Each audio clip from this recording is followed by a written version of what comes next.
তোমরা তোমাদের ইনস্টাগ্রামের পোস্টটাকে মানে নিজের অ্যাকাউন্টেও রাখতে পারবে, মানে নিজের অ্যাকাউন্টেও দেখতে পারবে, আর তুমি যে ফ্রেন্ডকে ট্যাগ করবে তার মানে তার অ্যাকাউন্টেও দেখা যাবে, মানে কোলাবরেটর যেটা বলে। তো চলো কীভাবে সে কোলাবরেটর করতে হবে তোমাদেরকে আমি দেখিয়ে দিই।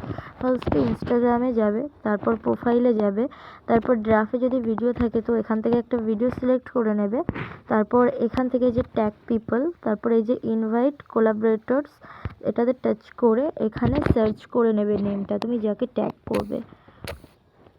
আমি পি দিয়ে এই যে আমি আমার ফ্রেন্ডকে ট্যাগ করব, প্রীতি ঢালি।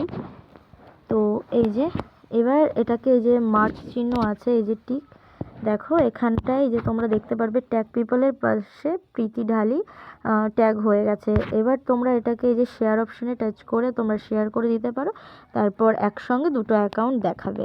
তো চলো, ভিডিওটা তোমাদের কেমন লাগলো অবশ্যই কমেন্ট করে জানাবে, ভালো লাগলে অবশ্যই লাইক কমেন্ট শেয়ার করে দেবে অন্য নতুন বন্ধুদের কাছে পৌঁছানোর জন্য। তো চলো, আমি ব্যাকে চলে আসলাম, তো ভিডিওটা এখানেই এন্ড করে দিলাম।